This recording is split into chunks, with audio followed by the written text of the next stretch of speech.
Estáis aquí, tanto a las que vais a participar contando las experiencias como a las personas que desde el otro lado también vais a estar compartiendo. Esperamos que sea un espacio nutritivo y regenerador para que de alguna manera, bueno, pues nos acerque, ¿no?, a experiencias que ya se están desarrollando en el territorio, experiencias de regeneración ambiental, de regeneración del paisaje, pero también de regeneración social y cultural. Y contamos esta tarde, bueno, pues con un cartel de lujo. En primer lugar tenemos a Javier Peña. Gracias, Javier, por estar hoy aquí con personas que fundamentalmente pertenecemos al colectivo de la educación ambiental. Tenemos muchas cosas en común y desde ahí, bueno, pues es un auténtico lujo también que una persona como tú, que has podido viajar por el mundo, conocer experiencias de regeneración, experiencias impulsadas por distintas entidades, puedas estar hoy aquí, ¿no?, contándonos un poco como tu visión de la regeneración, que va a ser un marco muy interesante para las experiencias que vamos a poder compartir posteriormente, que como sabéis son experiencias que se han seleccionado dentro de, digamos, de las entidades que conformáis REDEA fundamentalmente, y son experiencias o bien impulsadas, apoyadas o acompañadas por equipamientos de educación ambiental. Así que, Javier, te damos la palabra para que pongas un poco marco y nos cuentes un poco tu visión de la regeneración y bueno, pues desde ahí, ¿qué puentes crees que puede haber entre las alianzas de regeneración que ya se están, bueno, pues están brotando, ¿no?, no solo en España, sino también en Latinoamérica y muchos otros lugares, ahora nos contarás, con el Mm. sector de la educación ambiental en general, no solo con la red de equipamientos, sino con el sector de la educación ambiental? Así que te paso la palabra.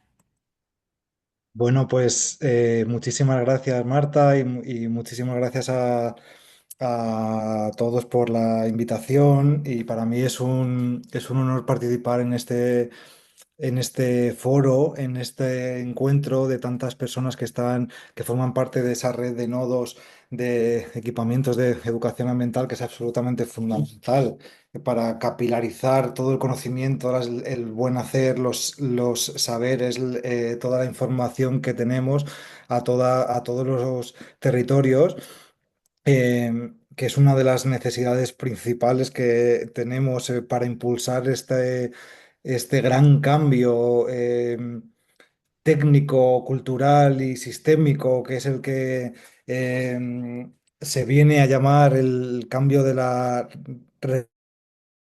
regeneración, que que es también una actitud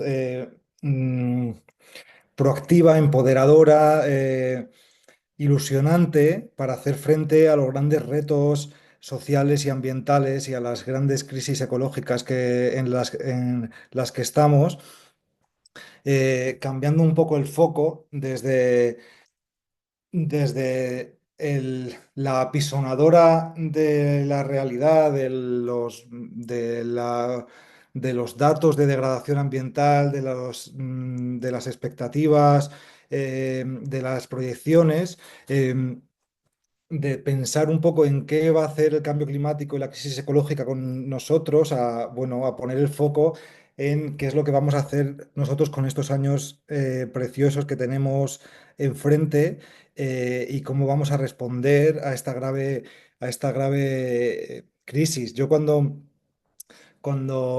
empecé de alguna forma a divulgar con temas de educación ambiental y de cambio climático, hubo un momento, un punto de inflexión que fue cuando cayó en mis manos el libro de Drawdown y luego el de Regeneration, que es básicamente una guía de una oda al ingenio humano y a la comprensión profunda de mm, cómo reemplazar las viejas prácticas lineales extractivas y degenerativas por sistemas que además de satisfacer nuestras necesidades crean más vida, porque la regeneración básicamente es eso, es conseguir técnicas, modelos y conocimiento aplicado que nos permita multiplicar la vida, mejorar nuestro entorno, a la vez que creamos bienes, servicios y soluciones, y que básicamente es un marco muy amplio que abarca todos los sectores de la sociedad y de la economía y que pone a la vida en el centro, al conocimiento tan avanzado que ya tenemos sobre cómo funciona la biodiversidad, los ecosistemas, los ciclos del agua, los ciclos del nitrógeno, nuestros paisajes, que aprende de la naturaleza a crear círculos virtuosos y que de alguna forma se expresa a través del ingenio y el éxito de experiencias pioneras eh, impulsadas por millones de personas en todo el mundo que van unos inspirando a otros que van un poco más lejos, creando un faro de alguna forma que ilumina el camino para otros que lo hacen suyo y lo llevan un poco más lejos. Y de esta forma se está produciendo un fenómeno que a mí no me deja de sorprender lo invisibilizado que está, porque es decir, se están produciendo grandes avances, grandes éxitos, eh, se están iluminando fronteras del conocimiento a una velocidad muy rápida y se están produciendo grandes transformaciones en todo el mundo que nos permiten de forma realista, basada, con una actitud basada en la realidad, en los hechos, aspirar a darle la vuelta a la situación en un tiempo medio de plazo con ganancias para todos los sectores en el proceso. La palabra regeneración se suele alinear o identificar con la agricultura regenerativa o con la restauración de ecosistemas, pero pero es algo que va más allá, que también integra nuestra salud, nuestros sistemas sociales, nuestros sistemas industriales de transporte, de generación de energía. La mirada regenerativa se puede aplicar a todos y cada uno de los aspectos de nuestra sociedad y por suerte contamos con una caja de herramientas construida por gigantes durante muchísimo tiempo, levantada sobre los hombros de todo el conocimiento científico sobre la ecología y sobre la biomímesis, sobre un montón de disciplinas que nos permiten aspirar a darle la vuelta a la situación. Y para mí es un escenario muy empoderador, muy ilusionante el darle la vuelta a poner el foco en todo lo que podemos transformar, en todo, en cómo podemos empujar el sistema Tierra hacia una posición de equilibrio y todos los beneficios asociados que esto tiene en nuestro clima, en nuestro ciclo del agua, en el régimen de precipitaciones. Es decir, para mí estamos hablando de una misión universal de la humanidad que nos permite obtener beneficios deseados por la mayoría de la sociedad, que nos permite restaurar nuestro clima a escala nacional, porque ya cada vez entendemos mejor cómo eh, la biosfera genera las precipitaciones, influye sobre las temperaturas, restaura los ciclos virtuosos que generan abundancia. Y yo creo que el gran reto ahora mismo es, eh, para producir un gran cambio sistémico que acelere esta transformación, de alguna forma construir la narrativa de ganar en la que consiga enganchar con una buena parte de la sociedad, poner el foco en los casos de éxito que ya conocemos y que nos permiten avanzar en todo el mundo para todos y cada uno de los sectores y de alguna forma construir esa marea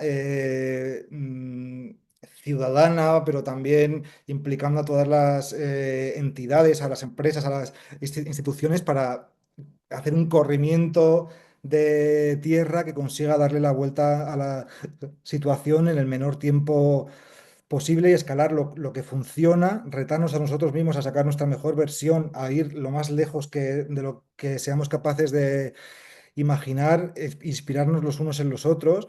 Y a mí me parece que esta emoción que se está palpando ahora en esta construcción de las alianzas por la regeneración, esta interconexión entre los sectores esta excitación ante todo lo que nos estamos dando cuenta que somos capaces de hacer y de conseguir, me parece que es extremadamente ilusionante. Y me parece que los educadores y educadoras ambientales y todos los centros de educación ambiental y los equipamientos cumplís un papel absolutamente estratégico en esta tarea como transmisores y comunicadores y portadores de información en estas venas que permean por todo el territorio y en permitirnos que ese tiempo que tarda la información en convertirse en actos y en soluciones y en escalarse sea lo más rápida, lo más corto posible, ¿no? Y de alguna forma es un papel absolutamente crucial y fundamental, ¿no? Y desde luego que muy, muy agradecido por la invitación, por vuestro trabajo, del que yo también soy, he sido y soy beneficiario y receptor desde siempre, absolutamente, y, y un ánimo a seguir con la tarea y a construir entre todos y todas, entre todos los sectores, esta oleada imparable por la regeneración de la que depende nuestro futuro y el de la vida en la Tierra y con la que tanto tenemos que ganar, y una narrativa que es capaz de darle la vuelta también a nivel nacional a los objetivos que nos definen como país si logramos transmitirlo bien. Así que, pues nada, muchísimas gracias y un placer estar aquí. Pues muchísimas gracias, Javier, ¿no? Por esta presentación tan inspiradora y que además pones mucho el foco en algo que desde la educación ambiental de alguna manera bueno, nos inspira, ¿no? Que es esta idea de, bueno, y hay una frase de Micaela Meyer, ¿no? Que recoge muy bien esta idea de que cuando trabajamos como comunicadores y comunicadoras en temas ambientales debemos tener mirada crítica y lenguaje de posibilidad, ¿no? Y creo que has representado como muy poca gente las grietas, ¿no? Las grietas en el sistema, ¿no? Y que es posible y que aún estamos a tiempo, ¿no? Y esto creo que gran parte del movimiento que se ha generado, ¿no? En parte a Hope, tiene que ver con que has recogido muy bien, ¿no? Esta necesidad, ¿no? De enseñar caminos que sí son posibles, ¿no? Y un poco desde ahí, desde cómo también este proyecto Hope se está aterrizando en los territorios, vas a tener que dejarnos dentro de poquito porque justo esta tarde hay un encuentro de un grupo de acción local en Soto del Real, que luego si quieres nos puedes contar un poquitín, pero queríamos aprovechar para que si alguien, alguna de las personas que estáis aquí, tenéis alguna pregunta que podáis trasladarnos a través del chat, podamos, ¿no? Como aprovechar para preguntar a Javier desde su visión, ¿no? Y su experiencia alguna cuestión antes de que eso, en unos minutitos tengas que marcharte y mientras tanto, si quieres, mientras nos van llegando las preguntas, Javier, si quieres quizá contarnos cómo están funcionando estos grupos de acción local, ¿no? Y todo lo que se está generando. Sí, pues sí, la verdad que está siendo muy, muy emocionante. Bueno, pues a raíz de la serie, que mucha gente la ha cogido como pues la ha entendido como una herramienta por la cantidad de faros que muestra, de experiencias de éxito.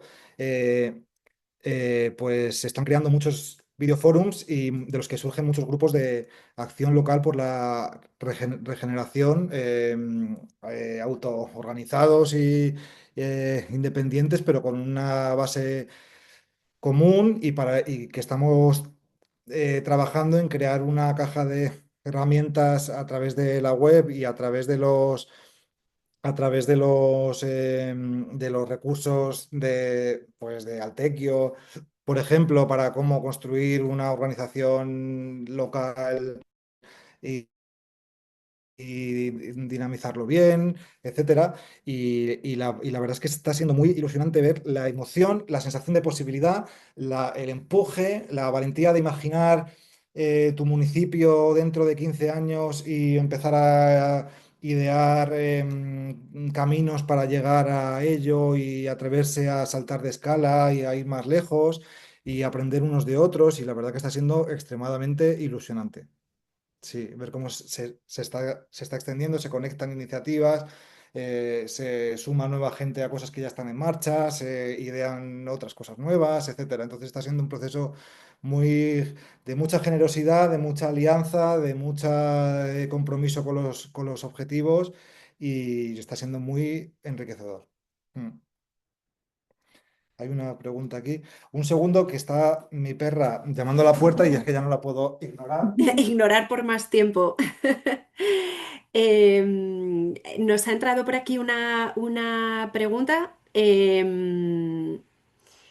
Y si queréis así aprovechar, si alguien tiene alguna pregunta más antes de que tenga que marchar Javier, pero Sí. sí que Isaac plantea, si no te asusta, que se sumen a la regeneración personas o entidades que solo quieren aprovecharse del nombre, ¿no? Que de alguna manera, bueno, pues esta cuestión que ya ha pasado con otros términos, la sostenibilidad, etcétera, ¿no? Ocurra con la regeneración también.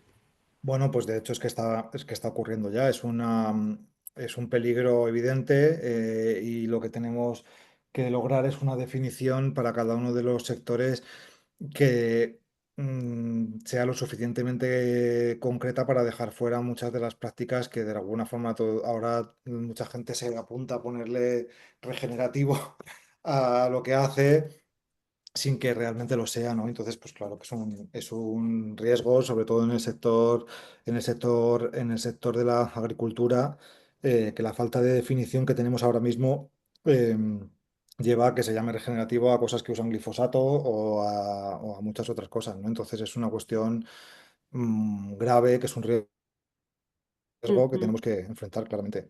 Ujú, como un aspecto a tener en cuenta, ¿no? Y Sí, sí. entra una pregunta más de Úrsula, que pregunta ¿cómo entiendes que puede interactuar una educación apoyada en visiones artísticas y ancestrales, cosmovisiones, ¿no? Ujú. De otros momentos de la historia y de otros lugares del mundo para generar, impulsar o promover esa mirada crítica y lenguaje de posibilidad que promueva ese cambio de acción hacia la regeneración, ¿no? Un poco el papel del arte y de recuperar esas visiones, esas cosmovisiones tan importantes, ¿no? Sí, a mí me parece que que es muy, muy importante para construir una narrativa integradora que nos dé propósito, que nos dé pertenencia, que es una de las necesidades que son clave para construir una narrativa integradora que pueda sumar a una mayoría de la sociedad. De alguna forma, tenemos que ser capaces de conectar de dónde venimos y de dibujar muy bien a dónde vamos y de integrar lo mejor de nuestra tradición cultural y de nuestro saber y de del legado que hemos recibido, como se está haciendo, y actualizarlo y mezclarlo con las soluciones que recogen lo mejor de lo ancestral y lo mezclan con el conocimiento científico y la comprensión que tenemos ahora mismo para construir la humanidad del siglo XXI y un horizonte común para el siglo XXI y un sujeto colectivo en el que quepa mucha gente, porque creo que en esta misión común cabemos la mayoría, es decir, y estamos faltos de un horizonte ilusionante, integrador, positivo y floreciente mm, que sea más atractivo que otros, que prometen cosas diferentes que llevan hacia detrás, ¿no? Entonces creo que creo que es una cuestión estratégica, este diseño de una narrativa integradora que combine lo mejor del pasado y lo mejor de lo que tenemos ahora, ¿no? Mm. Pues con esta última frase, Javier, ¿no? Vamos a quedarnos con lo mejor del pasado y lo mejor del presente y el futuro, ¿no? Y de alguna manera las experiencias que hoy vamos a compartir traen esto. ¿no?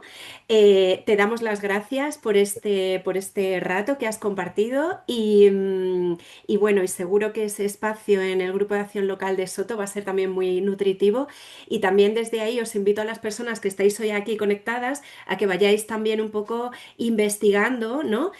Si incluso promoviendo grupos de acción local en vuestros territorios, ¿no? Que quizá ahí los equipamientos y las entidades de educación ambiental pueden tener también un papel interesante, ¿no? En estos espacios de transformación desde los propios espacios y territorios. Así que gracias, Javier. Y bueno, gracias por todo el trabajo que estás haciendo y también Vamos por a- lo que va a ocurrir esta tarde, ¿no? Tan emocionante. Así que Bueno, pues muchísimas gracias y os tengo que dejar. Hasta luego. adiós, Javier. Bueno, hoy, como ya habréis visto en el cartel de la jornada, bueno, pues vamos a contar con experiencias muy interesantes, pero si hablamos de equipamientos de educación ambiental y si hablamos de educación ambiental con mayúsculas, tenemos que hablar del CNEAM, ¿no? Que al final es digamos, el nodo de nodos, es como la nave nodriza, ¿no? De la que, bueno, de la que hemos surgido la mayor parte de las personas que estamos aquí profesionalmente, ¿no? Nos hemos nutrido de las experiencias y de la formación en el CNEAM y es un espacio donde se siguen impulsando, ¿no? Bueno, pues distintas líneas que a su vez generan en los territorios cambios. Así que, Mónica, te paso la palabra, yo me vuelvo a desanclar, me escondo por ahí para que puedas compartirnos, bueno, pues el papel del CNEAM, ¿no? En la renaturalización de los territorios a través de, bueno, pues el trabajo con los equipamientos, con el sector, alianzas con la administración, la transversalización, todas las grandes líneas y con marcos como el PAEAS. Así que, bueno, Ujú. nada, deseando escucharte. Muy bien, muchas gracias, Marta. Bueno, en primer lugar quería daros las gracias a la, pues eso, a la red estatal de equipamientos de educación ambiental que ha puesto ahí mucho empeño en poder sacar adelante esta actividad y en especial a las personas que estáis ahí detrás y que le habéis dedicado vuestro esfuerzo y vuestro tiempo, ¿no? A poder sacar esto adelante.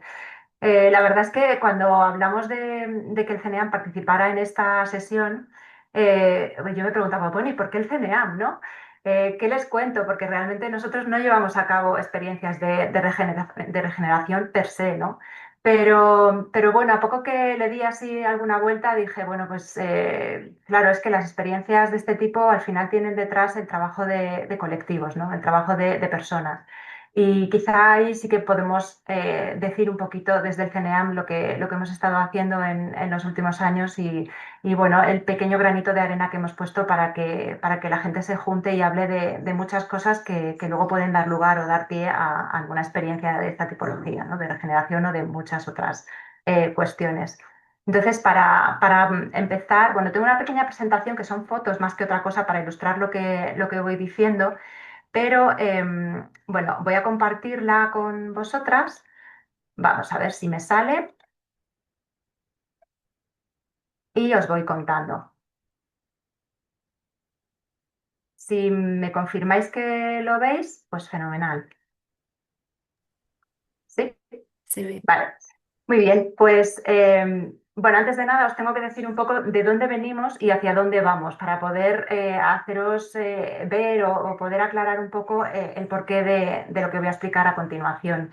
El CNEAM es un centro público, es un centro que nació en el año 1987, tenemos ya casi 40 años de vida y las cosas han ido cambiando mucho en estos 40 años, en estos 37 años realmente. Dependemos actualmente del organismo autónomo Parques Nacionales, que a su vez depende del Ministerio para la Transición Ecológica y el Reto Demográfico. Y nuestras principales líneas de trabajo son estas que veis aquí, es decir, no hay una línea de trabajo sobre puesta en marcha de proyectos de regeneración, pero nuestro trabajo se centra en estas cuestiones que veis aquí, ¿no? Pues por un lado tenemos un centro de documentación y un equipo que está muy pendiente de actualizar información y de difundir información sobre recursos de educación ambiental, proyectos, materiales, etcétera, etcétera. Por otro lado, hacemos formación formación ambiental, damos cursos de formación a distintos colectivos, entre otros a profesionales de la educación ambiental. Hay una sección dedicada al desarrollo de programas de educación ambiental y de interpretación del patrimonio natural y cultural. Y por último tenemos a un equipo de gente que en realidad son muchas personas de distintos equipos que lo que promueve es la generación de redes de trabajo. Y todo esto está fusionado o está bajo el paraguas del Plan de Acción de Educación Ambiental para la Sostenibilidad, que es un plan que no sé si conocéis, pero bueno, espero que sí, que se puso en marcha en el año 2021 y que pretende establecer pues, las líneas estratégicas de la educación ambiental para el periodo 2021-2025. Es decir, este año estamos ya ejecutando el último año del PAEAS y estamos elaborando un nuevo plan. Porque os decía que es interesante explicar de dónde venimos y hacia dónde vamos, porque el CENEAM durante muchos años ha sido un centro prácticamente que ha funcionado como centro de visitantes del espacio natural en el que se encuentra, que es el Parque Nacional Sierra de Guadarrama. Pero a raíz de la creación o de la puesta en marcha de un centro de visitantes del parque, que está muy cerquita del CENEAM, empezamos a modificar nuestras líneas de trabajo.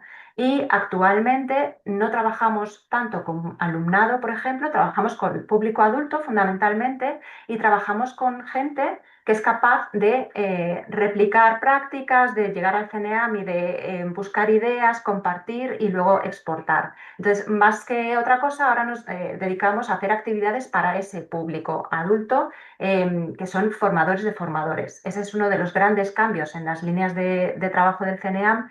Y luego también estamos empezando a trabajar con otras temáticas. Y bueno, pues este cambio se está produciendo poco a poco, hay mucha inercia para mantener actividades pasadas, pero creemos que en España hay una red estatal, hay una red de equipamientos de educación ambiental muy, muy grande y que pueden trabajar con otros públicos destinatarios diferentes a los que a lo mejor el CNEAM ahora no puede abordar porque son muy multitudinarios. Entonces yo creo que bueno, pues hemos ido cambiando nuestra manera de hacer a la vista también de la evolución de la red de equipamientos de educación ambiental y de que en otros lugares se está haciendo educación ambiental cuando antes no se hacía, ¿no?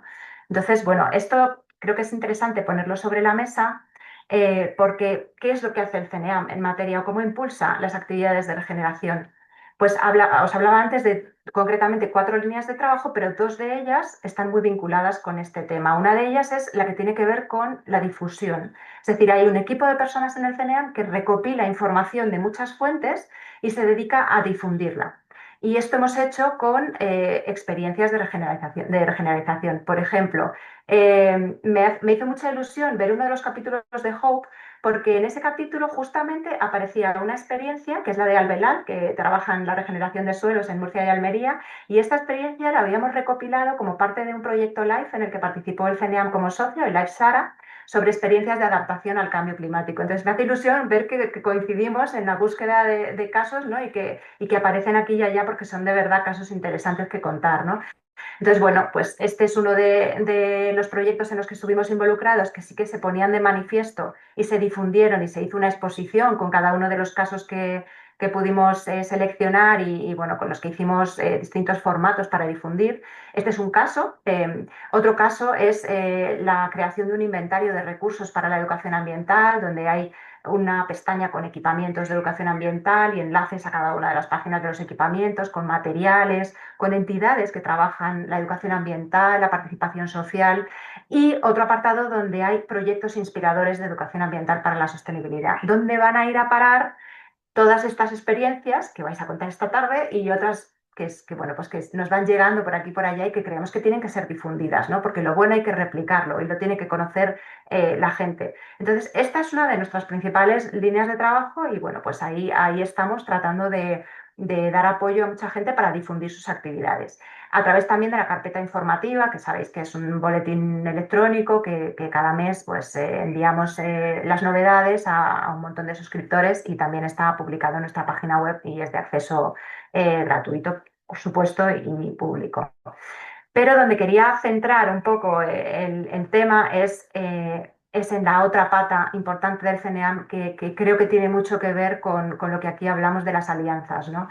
Y es que, bueno, pues lo que tratamos es de generar redes, de crear grupos de trabajo de personas que están trabajando sobre un tema determinado, que tienen problemas comunes, que si se juntan alcanzan soluciones comunes y que comparten cuando bueno, pues se unen en un lugar determinado, que puede ser el CNEAM o puede ser otro lugar, pero nuestro papel aquí, yo digo que siempre suele ser, o al menos pretendemos que sea un papel sigiloso de permitir hacer, ¿no? Pero siempre desde el cariño y desde el apoyo, ¿no? Entonces, ese creo que es el gran papel del CNEAM en este asunto. Y bueno, aquí simplemente os voy a enseñar fotos de grupos de trabajo que han pasado por el CNEAM, que siguen trabajando en el CNEAM. Esta foto es muy reciente, es en Búbal, en el pueblo educativo de Búbal, en Huesca. Pues el Seminario de Centros de Documentación Ambiental estuvo la semana pasada allí. También hacemos actividades dentro de nuestras propias instalaciones. Este grupo es un grupo de personas que se dedican a hacer educación ambiental en el medio marino, que ha estado un poquito olvidado porque siempre nos hemos focalizado mucho en el medio terrestre, pero se han dedicado menos esfuerzos en el medio marino y bueno, pues hay un conjunto de personas que están ahí muy, muy motivadas para sacar adelante proyectos de educación ambiental en medio marino. Este es el seminario de calidad con un grupo magnífico de personas que llevan muchos años trabajando en la educación ambiental y que nos apoyan para desarrollar acciones del PAEAS. Esto vuelve a ser Búbal. Tuvimos la ocasión de hacer las primeras jornadas de educación ambiental en reservas de la biosfera, que creemos que son un ámbito de trabajo muy, muy interesante para hacer educación ambiental.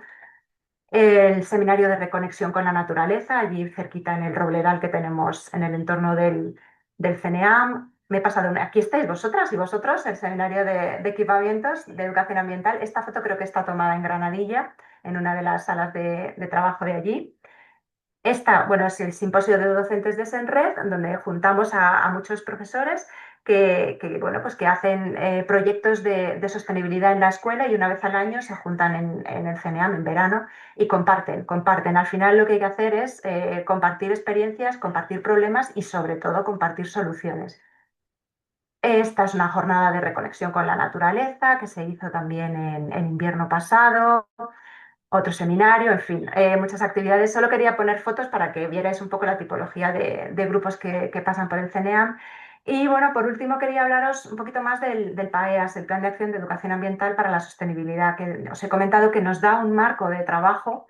Y bueno, el PAEAS es un compendio de acciones que muchas competen a la Administración General del Estado, pero otras muchas no, porque en este país hay muchos actores que hacen educación ambiental para la sostenibilidad y que no son administración, ni Administración General del Estado, ni autonómica, pero en fin, que hay muchos actores que intervienen y que hacen muy bien su trabajo y hacen muchas cosas interesantes. Entonces, como el PAEAS apuntaba a muchos otros actores, lo que hicimos fue, a lo largo de estos últimos años, crear una estructura de gobernanza del PAEAS. Hemos creado todos estos grupos de trabajo que veis aquí, donde pues participan personas de comunidades autónomas, o sea, representantes de comunidades autónomas, de consejerías de educación y medio ambiente, ese es el grupo intersectorial, está el seminario de calidad, os enseñaba antes una foto, que son personas expertas de distintos ámbitos que nos ayudan y nos asesoran a aplicar PAEAS. Hay un grupo interministerial con 14 ministerios representados que están ahí dándole vueltas a ver cómo coordinamos acciones de educación ambiental en el ámbito de la Administración central. Hay otro grupo de entidades locales y se están creando foros, diálogos EAS, que creo que también habéis hecho un diálogo EAS no hace mucho. Y bueno, también con la intención de dar voz a todos aquellos y todas aquellas que no estabais representados en toda la estructura de gobernanza del PAEAS que se había creado hasta el momento, ¿no? Entonces, bueno, básicamente lo que me gustaría pensar es que el CNEAM lo que hace es acompañar o alentar a la creación de alianzas, que es fundamental para poder replicar acciones que son positivas y para poder alcanzar, llegar a ideas y alcanzar soluciones que de manera individual nunca jamás llegaríamos a alcanzar. Y básicamente esta es la pequeñita aportación que quería haceros. Pues muchísimas gracias, Mónica. Como también vas a tener que dejarnos porque tienes otras obligaciones, si alguna persona tenéis como alguna duda concreta, también nos la podéis trasladar a través del chat. Pero sí que, bueno, Mónica, darte las gracias por todo el impulso además que estáis dando desde el CNEAM, ¿no? Y por todo el espacio y por casi esa estructura de sostén, ¿no? Para todo el sector y por todas las alianzas clave, ¿no? Yo creo que traer la idea de alianza es fundamental. por todas las alianzas clave con otros sectores, ¿no? Y otras administraciones, porque, bueno, al final el sector de la educación ambiental somos un sector pequeñito, ¿no? Y lo que nos hace fuertes bueno, pues puede hacer, ¿no? Que nuestro impacto sea un poquito mayor son las alianzas, así que desde ahí, gracias por este trabajo. Te trasladamos una de las preguntas que nos llega de Rebeca de la Fundación Sierra Minera. Pregunta de las formaciones que hacéis si se podrían ofrecer espacios para realizar alguna de ellas. Entiendo que espacios físicos, Rebeca, en los que desarrollar estas formaciones. Sí, vamos a ver, nosotros tenemos un programa anual de actividades que programamos justo al final del año previo. Es decir, nosotros el plan de actividades de 25 lo programamos en noviembre, octubre-noviembre de 2024. Y tenemos un calendario que rellenamos con todas nuestras actividades, pero no termina de llenarse. Está muy lleno, pero no termina de llenarse. Entonces, en aquellos huequitos que nos sobran, a veces la gente nos pide las instalaciones, nos pide hacer una cesión de instalaciones, que entiendo que este sería el caso para poder desarrollar sus propias actividades de educación ambiental, sin ánimo de lucro, ¿vale? Porque al ser un centro público, pues ese es nuestro requisito. Entonces, sí, ha habido ocasiones en las que aquí se han hecho cursos de formación liderados por otros actores que, bueno, no tienen instalaciones para poder hacerlos y nosotros, si tenemos disponibilidad en nuestro calendario, cedemos las instalaciones. Tenemos una orden de precios públicos que aplicar, que no, bueno, no es muy caro utilizar nuestras instalaciones y damos pie a que otros y otras puedan hacer sus actividades de educación y de formación. Ujú. Pues bueno, en concreto también la pregunta porque concreta Rebeca, si podrían ofrecer sus instalaciones como es Huerto Pío, ¿no? Ujú, poner su espacio a disposición del programa de formación.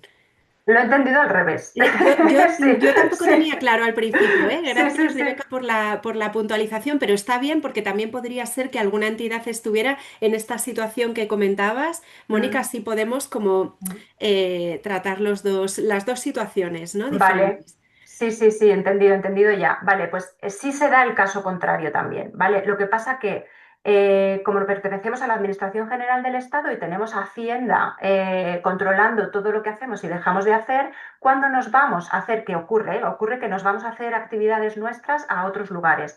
Cuando esto sucede, lo que necesitamos es que el alojamiento lo sufrague el que hospeda esta actividad.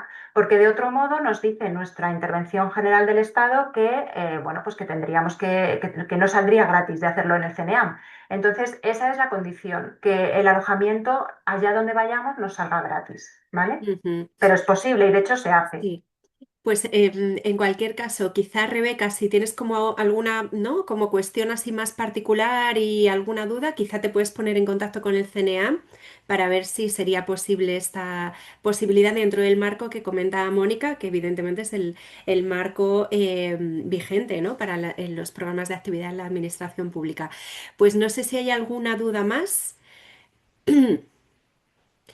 Sí, comentar que muchas de las personas que estáis aquí, veo por ejemplo a Pilar Navarro, ¿no? Hay muchas personas que sí que están en los seminarios del CNEAM, pero quizá alguna de las personas no conocéis el programa de seminarios. Bueno, pues animaros a que además entréis a las páginas, bueno, a la página web del CNEAM, a los espacios de cada uno de los seminarios, porque hay información muy interesante del trabajo que se ha desarrollado en todos estos años. Así que, bueno, pues también esa invitación a que os asoméis y a que, bueno, todos los recursos que nos estaba compartiendo Mónica, ¿no? De la página web y demás, podáis como, bueno, pues extraer, ¿no? Todo el jugo de esa información que es muy interesante.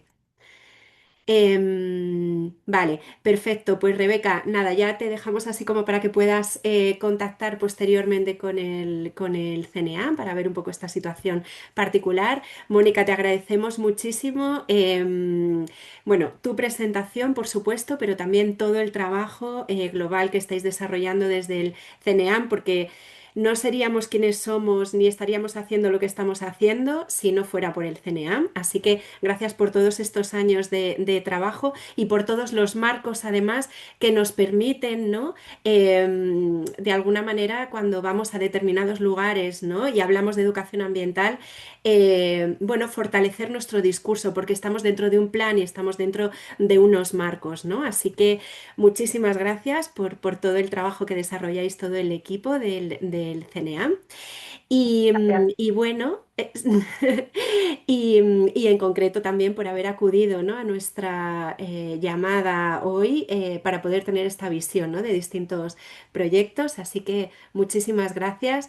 Y pasamos la palabra a Loli de la Fundación Paisaje, pero antes de entrar en este segundo bloque, comentaros que, bueno, mi compañera Silvia, que te voy a anclar para que te vean, Silvia, mi compañera Silvia, que además de Fundación Paisaje, que es uno de los roles que veis aquí, forma parte del grupo motor de REDEA junto a otras personas que están por ahí. Seguramente no, ni siquiera ve ahora mismo en la pantalla a todas.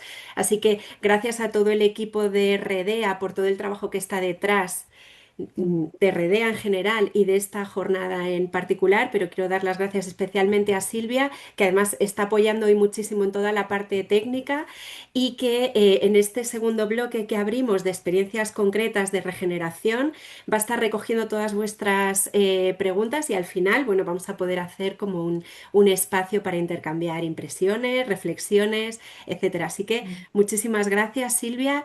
Y, Gracias, Marta. Y nada, estoy por aquí pendiente, vamos anotando y al final generamos debate. generamos debate. Así que os esperamos hasta el final, quedaros hasta el final, que viene, que siempre ese momento es muy interesante. Y paso la palabra a Loli de la Fundación Paisaje, que bueno, trae un proyecto cuando empezamos a pensar en este webinar. Tenemos que confesar que el primer equipamiento en el que pensamos fue el vuestro, porque es un equipamiento que el centro, el núcleo, ¿no? Y el origen tiene que ver con la regeneración de un paisaje muy particular, que ahora nos vas a contar, Loli. Así que nada, te paso la palabra para que puedas compartir, bueno, pues las características de vuestro proyecto.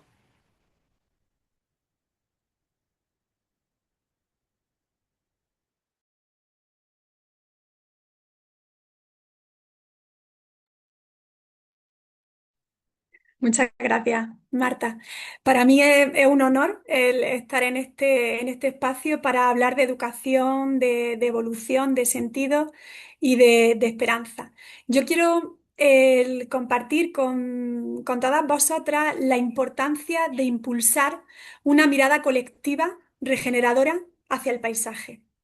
Una mirada es permitir que lo que observamos dialogue con nuestra historia, con nuestras experiencias, con nuestros aprendizajes, con lo que nos emociona y con lo que nos preocupa. Una mirada al paisaje está moldeada por todo eso. De ahí la importancia de la educación. Desde Fundación Paisaje tenemos muy claro que necesitamos impulsar una nueva mirada regeneradora. Necesitamos para ello un cambio profundo en el corazón y en la mente de las personas. Y esto solo es posible si comenzamos desde una mirada que sea capaz de diseñar, de analizar, de decidir y de actuar integrando tres pilares esenciales: el desarrollo de la interioridad, la cohesión social y la regeneración del ciclo del agua, el suelo y la biodiversidad. Además, esta mirada regeneradora es una mirada atenta, asombrosa, compasiva y que es capaz de mirar y contemplar desde el corazón. Hoy quiero compartir con todos vosotros nuestra semilla de regeneración.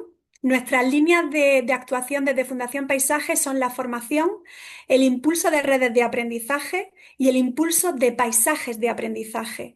Lugares como el que donde está Fundación Paisaje, su sede en Silvella, al norte de la provincia de Granada, en el altiplano estepario, donde poder vivir de forma práctica las técnicas de regeneración en agua, suelo y biodiversidad. Por ello, quiero compartir con vosotros una de nuestras iniciativas estrellas, que es la Red de Educadoras en Paisaje, con la que estamos tejiendo desde la sabiduría colectiva, la cocreación, el apoyo mutuo, un movimiento social que está liderando la integración de una regeneración del paisaje dentro del sistema educativo y que tengo muy claro que van a regenerar el sistema educativo en todo su conjunto. Así que os doy paso al vídeo y después os explicaré un poco en profundidad lo que consiste una pedagogía del paisaje. En un mundo donde el 80% de la superficie terrestre sufre graves niveles de degradación en suelo, agua y biodiversidad, donde los conocimientos y los modos de vida que han coexistido armoniosamente con la naturaleza durante siglos desaparecen y se olvidan, llevándonos a una desconexión con nuestra esencia natural, y en un tiempo en el que la esperanza se va desvaneciendo, nace la necesidad de generar nuevas miradas, la misión de recuperar el vínculo emocional que el ser humano ha tenido con el paisaje, para ponerlo en valor, para regenerarlo. Ese es el pilar esencial desde el que Fundación Paisaje está impulsando un movimiento social y educativo para activar el poder regenerador del ser humano. Ante este panorama y este gran reto, en el que nos encontramos además con un sistema educativo que según el 67% del profesorado se ha quedado obsoleto, estamos aunando la energía, la ilusión y el talento de personas que con creatividad, determinación y un liderazgo ético están desarrollando una nueva mirada hacia el paisaje, en diferentes contextos educativos, sociales y ambientales. Una comunidad integrada por una nueva generación de educadoras y educadores. Juntas están impulsando una pedagogía del paisaje, integrándola a través de proyectos e iniciativas innovadoras y de alto impacto en sus regiones de origen y para diversos destinatarios. Desde Fundación Paisaje les acompañamos, dotándolas de los conocimientos, las habilidades necesarias para ello y creando una gran comunidad de apoyo mutuo, una red de educadoras en paisaje, para fortalecer y expandir sus acciones, sus ideas y sus proyectos, con el objetivo de construir un mundo basado en una cultura regenerativa. Conoce a las personas que forman la red de educadoras en paisaje y sus procesos de transformación individual y colectiva. Descubre cómo apoyar e impulsar a una comunidad que inspira y alienta para seguir en acción. Comparte y contagia la energía de esta red de educadoras en paisaje.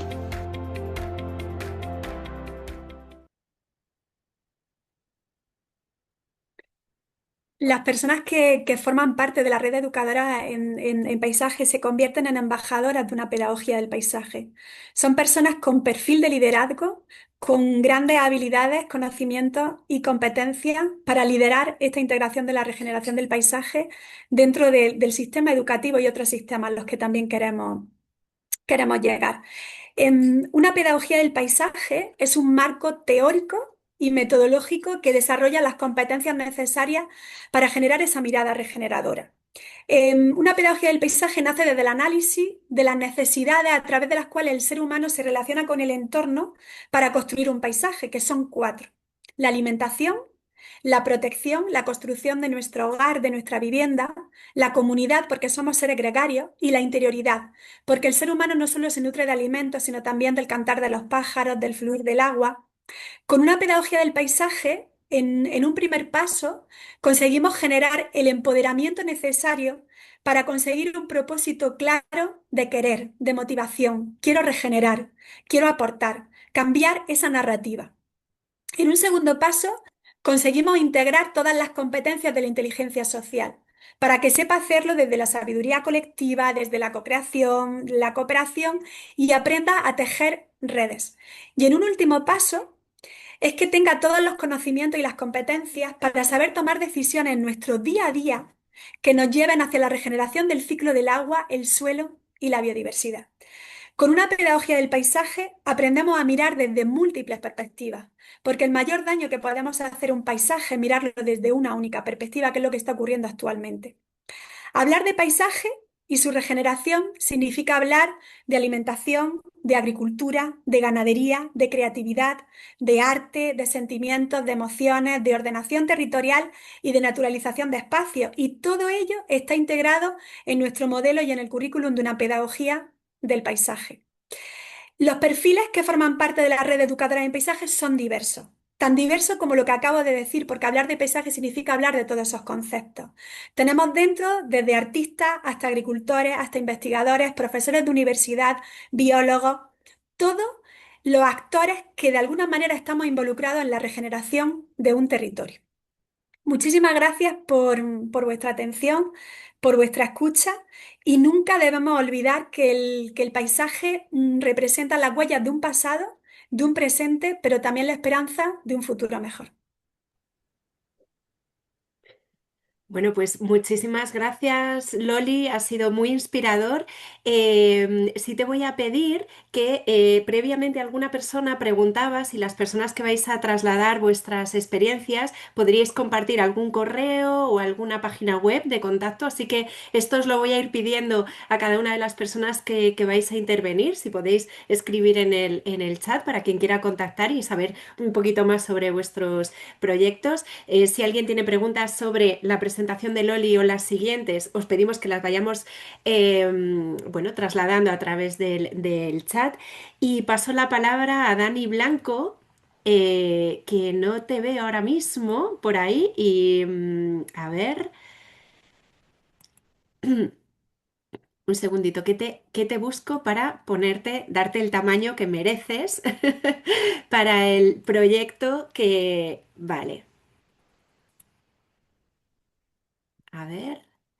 Un segundito. Ahora. Oh, Un segundo que ahora. eh, Pues Dani, te paso la palabra para que puedas compartirnos vuestro proyecto desde el Centro de Educación Ambiental Valle del Lozoya. Muy bien, bueno, pues lo primero de todo agradeceros el que nos invitéis a contar aquí el proyecto del Centro de Educación Ambiental y porque es un placer poder contar un poco la experiencia de lo que hemos ido haciendo a lo largo de estos años y también poder escucharos y ir viendo también pues eso de dudas, puntos en común y situaciones, bueno, pues que siempre nos vamos encontrando y que mola un montón compartir. En principio, bueno, lo que me habían pedido un poquito que contara es lo que en sí ha sido el proyecto de estos 25 años. Es un proyecto que ha ido pasando, ahora os contaré, por varios centros de educación ambiental. Entonces, bueno, pues originalmente esto surgió cuando se estaba montando la red de centros de educación ambiental de la Comunidad de Madrid. Pues se montó lo que fue el Centro de Educación Ambiental Puente del Perdón. Y en este centro, pues en los inicios coincidió un equipo de gente que venía desde varias áreas, el tema forestal, el tema agrario, pero sobre todo había una parte bastante potente de la botánica y más en concreto de la etnobotánica. Entonces, el antiguo coordinador del proyecto estaba haciendo un máster con temas de botánica, etnobotánica, y había estado muy cerca bueno, de una corriente en ese momento surgía bastante fuerte, sobre todo en algunos países de Latinoamérica, que era la agroecología. Entonces, quizás ese fue el principal motor para dar una vuelta y pensar que a lo mejor en la Sierra de Madrid eh, tenía cabida un proyecto de desarrollo comunitario que fuera un poco en la línea de la búsqueda del aprovechamiento y el cuidado del territorio desde el punto de vista de la agroecología. Entonces se planteó y bueno, salió adelante el proyecto. Y bueno, en aquellos inicios, yo me incorporé un par de años después. En aquellos inicios, pues lo primero que se planteó fue un trabajo de conocimiento de la realidad del territorio. La Sierra Norte de Madrid cada vez es más conocida, pero en su día, al final, al estar dentro de una comunidad autónoma con una ciudad tan grande, como que pues cuando subía la gente muchas veces en aquellas primeras actividades a realizar alguna acción con nosotros desde el Centro de Educación Ambiental, pues en cuanto veían el territorio decían, ah, pero esto ya es Segovia, ¿verdad? Es algo que nos pasaba bastante a menudo. Entonces, bueno, era una forma también un poco de poner en valor todo el patrimonio natural, pero también en paralelo todo el patrimonio cultural que había en el territorio. Entonces, bueno, pues para este proyecto de agroecología en zonas de montaña, lo primero que se fue a hacer es un poco conocer, e incluso diría yo perseguir, a la gente mayor del territorio para que nos contara el manejo tradicional, para que nos contara sobre las variedades tradicionales de cultivo, sobre las razas autóctonas de ganado, en general sobre el manejo cultural y la historia del patrimonio natural y cultural. Y bueno, pues a Dani, partir de ahí, discúlpanos pues un momentito. ¿Necesitas que te proyectemos las imágenes? me había acordado, pues es verdad que te he pedido que pusiera, Que te lo habéis que pedido dices lo es suficientemente sí, interesante, ¿eh? Pero sí, sí, no, pero que me lo habéis dicho y digo, voy a preparar unas fotitos para ir ilustrando sí, y ¿quieres ponerlo o necesitas? Vale, no, pero perfecto. ayuda sí y sobre todo se agradece a la vista.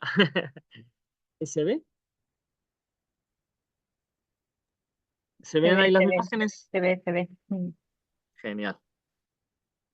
Pues os cuento.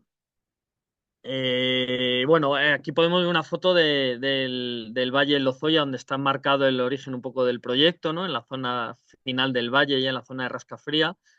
Eh, y bueno, pues la idea fue eso, el conocer bien el territorio, que nos hablaran del manejo tradicional, de las zonas de pasto, las especies, las razas autóctonas, las variedades locales. Y bueno, poco a poco empezamos a conocer un poquito esta realidad. Voy a pasar ya varias fotos. Y irnos centrando un poquito en aquellas cosas que veíamos que quizá podían tener más interés. Una de las cosas que observamos fue la pérdida a una velocidad increíble de, de las variedades locales de cultivo, ¿no? Entonces, una de las primeras cosas que se hizo fue poner en marcha un banco de semillas que hoy sigue en marcha. Lo intentamos todavía mantener, pero tuvo un momento muy potente porque fue uno de los primeros bancos de semillas que empezó a recoger todas esas variedades hortícolas que tradicionalmente se habían cultivado en el territorio, ¿no? Y ligado a estas especies, pues todo el manejo cultural eh, y un poco todas las costumbres que iban ligadas. Junto a este he puesto así algunas fotillos así un poco para ilustrar, pero otra de las cosas que también que fue recogiendo bastante es todo el tema del aprovechamiento forestal. Y desde el tema de los usos de las plantas hasta el tema de la apicultura o el aprovechamiento forestal sostenible, empezamos a ver bueno, que había una brecha increíble entre el manejo tradicional y cómo en muy poquitos años el modelo de gestión había cambiado por completo. Y pues hablando con la gente mayor nos ponían muy en valor todo este manejo tradicional y pensábamos que había que intentar por lo menos registrarlo, ¿no? Y por lo menos y aprender todo lo que se pudiera de él. Otra de las cosas que salían en estas primeras entrevistas y reuniones con la población era la cabaña ganadera, que prácticamente las razas autóctonas habían desaparecido, ¿no? Aquí he puesto algunas fotos de la vaca terreña, del caballo serrano, de un poquito por ahí a la gallina zaranda y a la merina del paular, que fue una oveja que tuvo mucha importancia. Y son animales que ya no se encuentran en el territorio. Entonces, fruto un poco de este análisis del territorio, unido también a la despoblación que estaban sufriendo algunos de estos municipios y sobre todo la gran huida, ¿no? De casi todos los jóvenes que querían buscar como otra forma de vida más cerca de la ciudad, pues empezamos a montar este proyecto de agroecología en zonas de montaña, intentando recoger todos estos saberes, todos estos aprendizajes de la cultura tradicional y no quedarnos en una parte como más de museo, más de exposición o de recuerdo de cómo fue antiguamente, sino darle una vuelta y buscar nuevas formas de desarrollo y nuevas aplicaciones de esta cultura tradicional que permitieran desarrollar nuevos proyectos y que permitieran fijar población, que permitieran recuperar estas especies locales, estas variedades, incluso ir montando otros proyectos, ¿no? aquí es una foto bastante mala, ¿cierto? Pero es la única así que he encontrado en un ratito buscando, sobre el banco de germoplasma que teníamos con el vivo, que era el recinto de frutales, ¿no? Y que recogió toda la riqueza que había en su momento de variedades de frutales y que era una forma de subsistencia muy importante. Y bueno, pues a partir de ahí empezó todo este saber tradicional, todo este aprendizaje. La idea era como desarrollar varias líneas de trabajo. A partir de ahí también coincidió que, que nos pidieron desde la Comunidad de Madrid el montar otro proyecto en un centro cercano, que era en ese momento el Centro de Educación Ambiental del Cuadrón. Y bueno, se montó un proyecto más de turismo responsable, ¿no? Era un centro de educación ambiental y una oficina de turismo. Y a partir de ahí, desde el equipo, unas cuantas compañeras se fueron y empezaron a montar un proyecto de turismo responsable. Y, y bueno, pues unos años después, lo que sucedió es que en uno de estos momentos en los que había pues eso, la crisis y se vio en peligrar los proyectos, pues de la consejería decidieron unir los dos equipos en un solo proyecto para no tener que renunciar a ninguno de los dos proyectos. Y entonces, por un lado, cogiendo todo este proyecto más de turismo responsable y este otro proyecto de desarrollo agroecológico, pues al final acabamos montando el proyecto de ah, con las fotos. Estamos montando el proyecto de desarrollo local sostenible o responsable. Y bueno, es un poco lo que estamos haciendo ahora desde el Centro de Educación Ambiental, eh, es llevar a cabo una serie de programas y que pongan un poco en valor toda esta cultura y todo este saber tradicional, todo este patrimonio cultural y natural, y cómo ir impulsando nuevas líneas de desarrollo local. Entonces, por un lado, seguimos atendiendo al público de fin de semana cuando viene a la Sierra Norte y quiere conocer estos lugares, pues contarles que toda la cultura que hay detrás y contarles también todas esas nuevas experiencias que van saliendo en el territorio y que van poniendo en valor eh, no solo la parte ambiental y la cultura, sino luego pues las variedades, la artesanía y demás. Otra de las líneas también, seguimos atendiendo a colegios de la Comunidad de Madrid, porque al final pues muchos quieren venir y conocer la sierra y además pues, tener un día de educación ambiental, el medio natural, pues les hablamos de todo esto que os he ido comentando. Pero para nosotros el objetivo sobre todo ha sido siempre intentar llegar a todos los colegios de la comarca. Son más de 20 centros entre casas de niños, colegios rurales agrupados, colegios CEIP CEIPSO y institutos. Pues la idea ha sido un poco ponernos a su disposición para todas aquellas cosas que desde los centros de educación ambiental o sea, perdona, que desde los centros escolares quieren aprender de su entorno, pero llevarles, por ejemplo, aquí vemos una foto de cómo le llevábamos las razas autóctonas de ganado y cómo les hablábamos de estas variedades, estas razas que casi habían desaparecido, pues metiéndolas a través de cuentos para que los niños y las niñas de la Sierra Norte conozcan sus razas autóctonas. Eh, Otra de las partes importantes también, además de del público visitante y de los escolares, sobre todo los escolares locales, otro de los proyectos fue el Banco de Saberes. Entonces, ya no solo nos quedamos en esas encuestas o entrevistas que hacían al principio con la población más mayor, sino la idea era un poco como establecer una forma constante de relación donde podíamos visitar a los mayores de los municipios a través del Banco de Saberes y constantemente irles contando cosas que veíamos que les podían ser interesantes y que ellas nos contaran pues desde el manejo tradicional, ¿no? de las plantas hasta eso, siguieran dotando, ¿no? Y ir enriqueciendo con la cultura tradicional.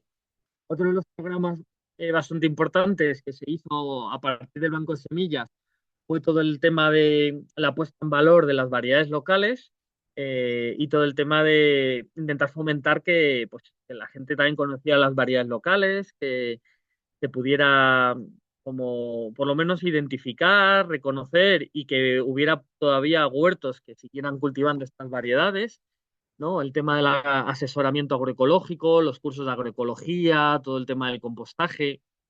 Y bueno, fuimos poco a poco inventándonos proyectos que pudieran seguir poniendo en valor toda esta cultura tradicional dentro del territorio, ¿no? Otro de los proyectos que os he puesto aquí, por poner algunos, es este de Literatierra, que no tiene unos pocos años, es un grupo de lectura que, que se reúne en torno un poco al saber tradicional, al entorno, a la montaña y a la vida rural, y que tiene, pues eso, espacios así de lectura y momentos de compartir y reflexionar. Dani, Y bueno, discúlpame un momentito, un minutillo para cerrar sí, y damos paso, ¿sí? perfecto. Y bueno, otro de los proyectos así un poco que también quería comentaros, teníamos un espacio en la parte de arriba que poníamos exposiciones y alguna curiosa se acercaba para ver estas exposiciones ambientales, pero nos dimos cuenta que quizá cambiando el foco y poniendo exposiciones de artistas locales, esto nos iba a permitir hablar del territorio desde otra mirada, desde otro lenguaje, ¿no? Y también resultó que empezó a enganchar a mucha más gente. Ya no solo venían los curiosos, sino venían los vecinos, los familiares, los amigos de las artistas locales. Y a partir de ahí, pues también se fue creando un grupo de artistas locales que se reúnen todos los meses, que además pues, nos permite hablar del territorio, pero desde otros lenguajes, de otra perspectiva, ¿no? Y esos son los proyectos que también un poco sí quería comentaros. Y ya para terminar y ir dando paso un poco a las siguientes ponentes, aquí alguna ya se está viendo, eh, era otro de los programas que empezamos a hacer, fueron proyectos de emprendimiento, donde empezamos a ver gente que quería montar proyectos y un poco hacerles partícipes de toda la red de proyectos que ya conocíamos en el territorio y bueno, pues ayudar a montar estos nuevos proyectos. Y ya por último, también para presentar a la otra participante y ponente de la siguiente experiencia, pues como no he encontrado ninguna foto, he puesto aquí una foto del grupo de consumo, porque otro de los objetivos también ha sido como el conseguir que la población local se acerque a los productores locales y para eso se ha hecho un proyecto de grupos de consumo y productores para intentar también, como todas aquellas iniciativas que van saliendo, como las que van a hablar a continuación aquí en la Sierra Norte, pues como dar la relevancia, ponerla a valor, que no solo las vean los turistas y sobre todo que la población local se acerque y conseguir cadenas cortas de comercialización. Entonces, bueno, un poco estos son algunos de los proyectos que hemos ido desarrollando a lo largo de estos 25 años y que intentaban, pues eso, de alguna forma poner en valor el territorio, la cultura local y sobre todo buscar nuevas formas de seguir teniendo un desarrollo local responsable. Y bueno, espero haber podido resumir así de forma muy breve el proyecto y, y bueno, dejar que presentes a las siguientes participantes porque además son dos proyectos que además de productoras tienen también como ese lado de educación ambiental y que bueno, que con la que hemos podido trabajar estos últimos años y también me apetecería un montón poder escuchar cómo van sus proyectos. Pues muchísimas gracias, Dani. Si puedes dejar de compartir y así enganchamos Hecho. por aquí. Gracias por compartir la experiencia y además por dar paso a las dos personas que van a intervenir ahora, que son Clara Benito y Ana Ruiz. Voy a buscaros por aquí para que podamos veros y al mismo tiempo vamos a proyectar. A ver, por aquí y... Ya están ancladas, Marta, ya. Vale, genial. Y Silvia, te anclo también a ti, ¿no? Para poder ver tu pantalla. Bueno, pues Clara, Ana, vamos a proyectar, bueno, algunas fotos que nos habéis compartido y que van a poder también como ilustrar los proyectos que además tienen muchísimo que ver con la regeneración del paisaje, porque la ganadería cierra ciclos, eso lo vais a contar mejor de lo que pueda contar yo, así que, vale, aquí tenemos la presentación y os damos paso.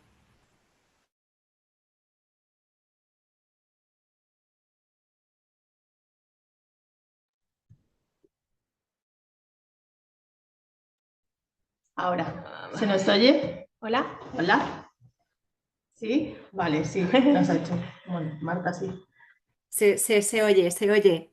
Vale, Gracias. Adelante. gracias. Bueno, gracias Dani por esta introducción tan maravillosa. Bueno, yo soy Clara Benito del proyecto Entre Lobas. Aquí a mi lado. Yo soy Ana Ruiz de la Granja Prados Montes.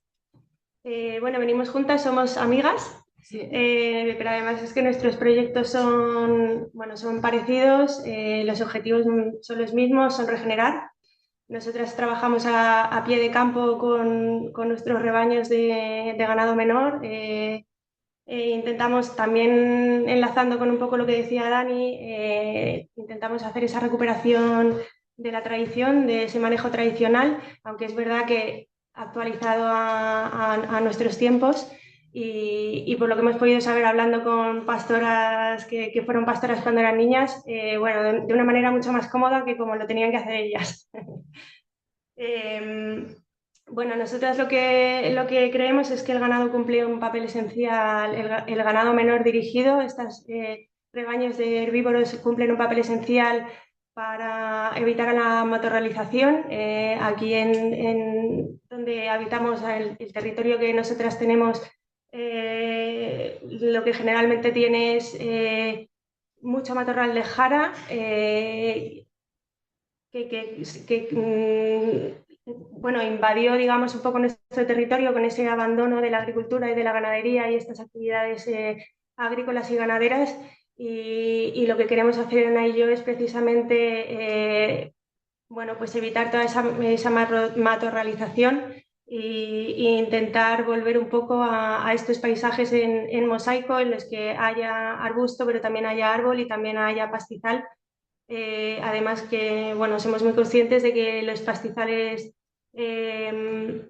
capturan mucho más CO2 porque, bueno, pues porque también aumentamos ese albedo, que es ese reflejo de la luz, en vez de absorberlo, y lo que conseguimos es que se refleje ese calor y evitamos que haya este calentamiento terrestre. Entonces, estamos convencidas de que con toda la cantidad de biomasa que son los animales de ganado menor capaz de consumir, evitamos incendios, contribuimos bueno, a mitigar estos efectos del cambio climático con esto que acabo de explicar, como con esa reflexión de la luz solar para evitar este calentamiento terrestre. Bueno, actuamos en nuestro territorio dando lugar también a una recuperación de toda esta biodiversidad que no estaba pudiendo tener lugar porque, bueno, pues porque este matorral no deja que entre la luz, y con lo cual hay muchas especies que antes estaban pero que ahora no estaban teniendo capacidad de volver a crecer, ¿no? Y de pero que ahí están. Y bueno, pues estamos descubriendo que verdaderamente los rebaños con un manejo dirigido actúan en el territorio y actúan muy rápido, y vemos esos cambios de paisaje que son los que se necesitan pues para, bueno, pues para esta prevención, ¿no? de incendios, por ejemplo, en nuestro caso, con este matorral tan pirófilo que tenemos aquí, y de muchas más cosas, aparte de, bueno, pues nosotras también comercializamos nuestros productos y creemos que también es muy necesario como volver a recuperar estos sabores tradicionales, ¿no? de estos productos lácteos o de estos productos cárnicos que también se han perdido, ¿no? Ofrecemos productos de alta calidad porque al final nuestros animales lo único que hacen es comer del monte. Y bueno, pues también creemos y trabajamos por esta soberanía alimentaria. Bueno, justo esto que está, le iba a dar la palabra a Ana, pero bueno, igual que nuestros productos van de la mano en casi todo, es verdad que tenemos algunas diferencias y bueno, mi proyecto concretamente lo que hacemos es funcionar con este vallado virtual, que para nosotros estamos en un extensivo muy grande y a nosotros nos está viniendo muy bien porque trabajamos en fajas de en alta montaña, en fajas cortafuegos, colaborando con bomberos y entonces, por ejemplo, nos está viniendo muy bien esta posibilidad de hacer vallados virtuales que puedes situarlos donde quieras y que funcionan muy bien y que nos están ayudando a concretar mucho las zonas donde queremos que el rebaño trabaje, precisamente para apoyar esta desmatorralización y este trabajo en el suelo que hace el rebaño. Pues esto, ¿no? O sea, aparte de toda la biomasa que son capaces de comer, pues cada vez que van pasando, bueno, ya doy paso a Ana, Bueno, pues mi forma de trabajar es igual que la de Clara. Lo que pasa es que la extensión donde nosotras estamos situadas en la Sierra Norte de Madrid, Clara está en Serrada de la Sierra, de la Fuente, y yo en Montejo de la Sierra. Entonces es un pelín diferente, aunque estamos en la misma zona. Aquí es más jara y en Montejo las parcelas son más pequeñas. Entonces, Clara trabaja con vallados virtuales, yo trabajo con vallados físicos, que son redes eléctricas que las modificamos todos los días. Este control del redileo nos permite controlar dónde y cómo y qué entra dentro de los corrales.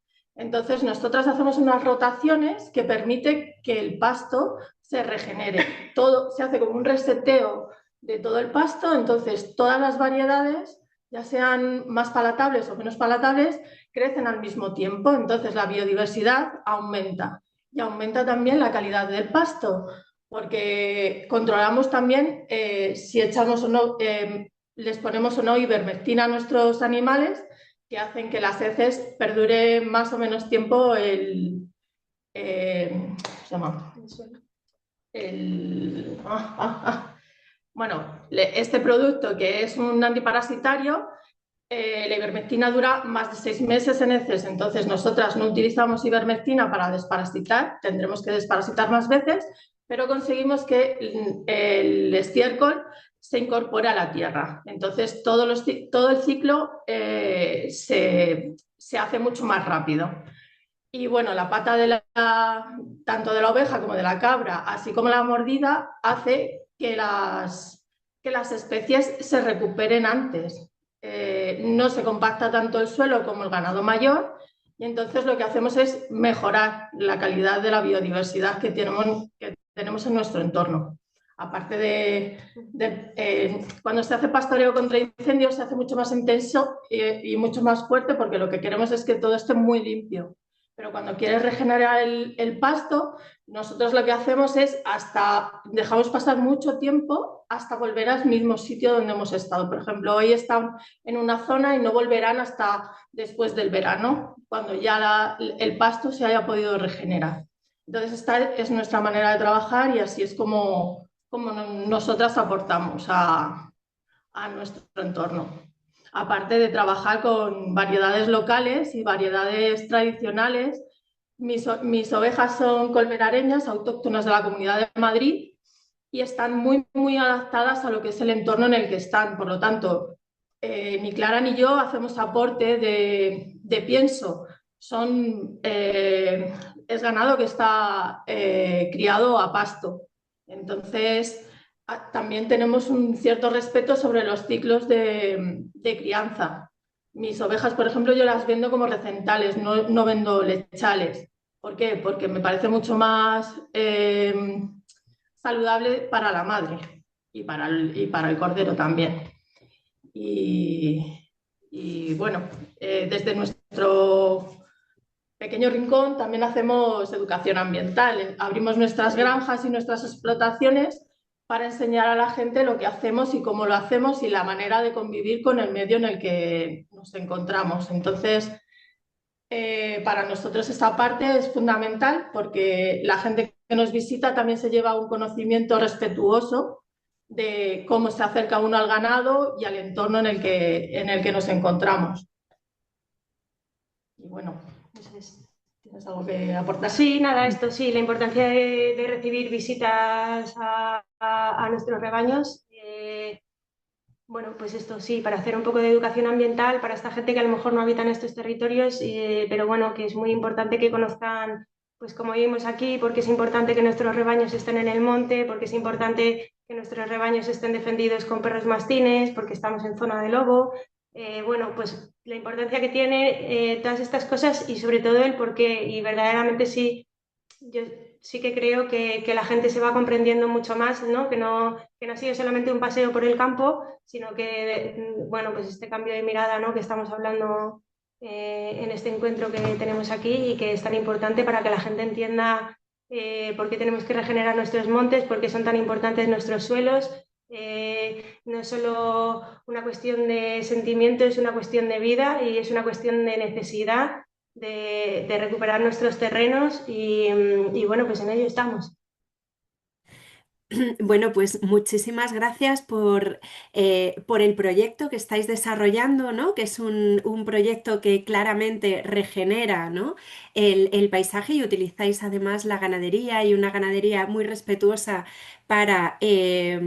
respetuosa con los ciclos, respetuosa con el ganado y respetuosa también con las personas, pero como herramienta también de regeneración del paisaje. Así que muchísimas gracias a las dos. Por aquí ya hay alguna pregunta que la guardamos para el final, pero pasamos, por aquí os felicitan por ese trabajazo. Gracias por mantener paisaje y gracias por alimentarnos y alimentarnos de forma respetuosa. Y por aquí pasamos a la siguiente experiencia de hoy. Por aquí estoy buscando a Tony, a ver si te encuentro en el... A ver, Tony, te encontré.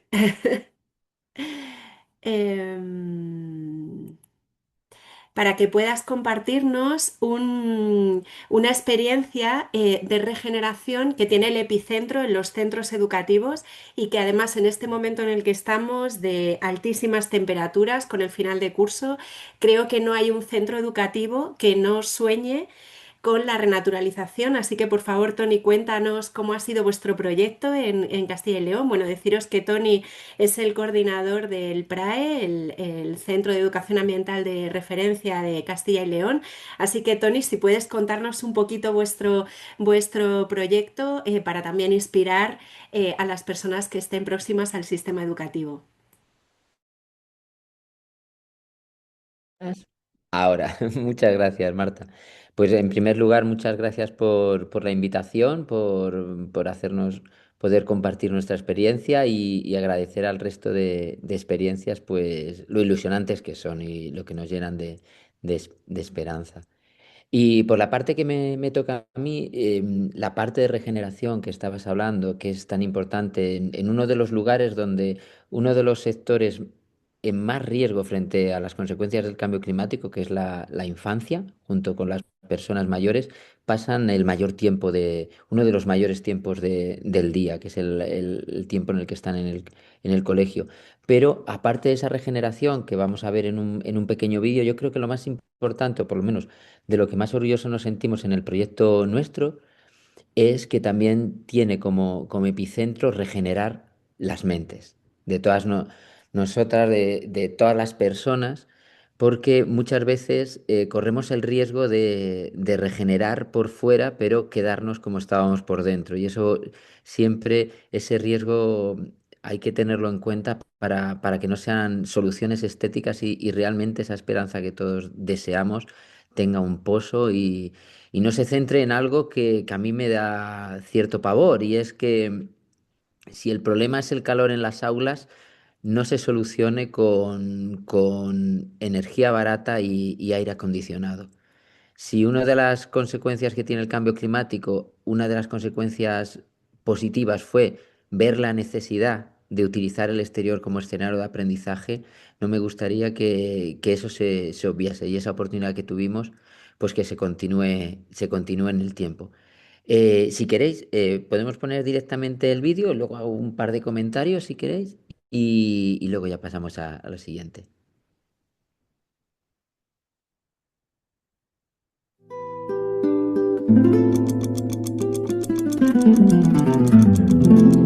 Demasiado frío en invierno y demasiado caluroso en verano. Ese suelo duro y gris de los patios se mantiene en los colegios desde hace 40 años. Puede haber patios donde hay 40, 50 grados o 60 grados al sol porque está reflejando y absorbiendo el calor del suelo. Se llevarán a cabo diversas actuaciones, como por ejemplo la plantación de arbolado, que es una de las más importantes. Salida del mundo escolar, del mundo educativo, en torno más cercano al medio natural, por tanto más comprometido con el cambio climático y por tanto...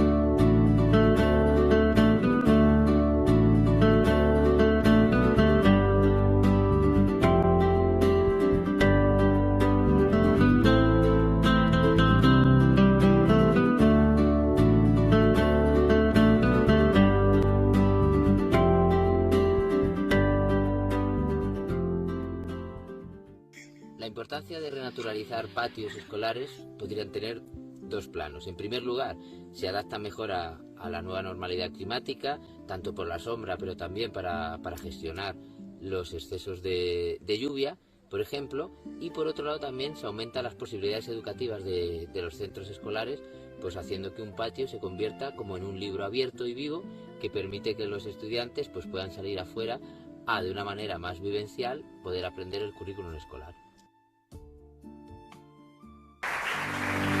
Adaptación climática mediante renaturalización CIP Vadillos, Burgos.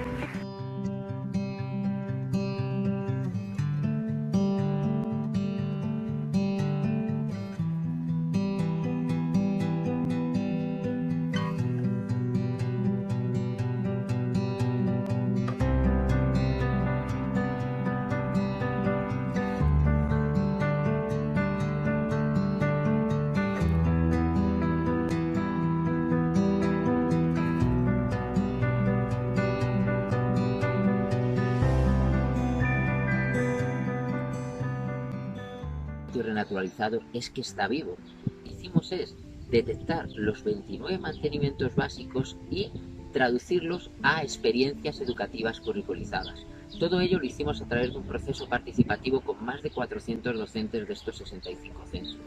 Junto con ello, generamos además una web en la cual pudieran volcar experiencias educativas y descargarse para que la utilización del exterior como escenario de aprendizaje se convierta en una realidad diaria y no en algo anecdótico. Nos parece fundamental, sobre todo, que esas nuevas generaciones comprendan que debemos volver a la naturaleza.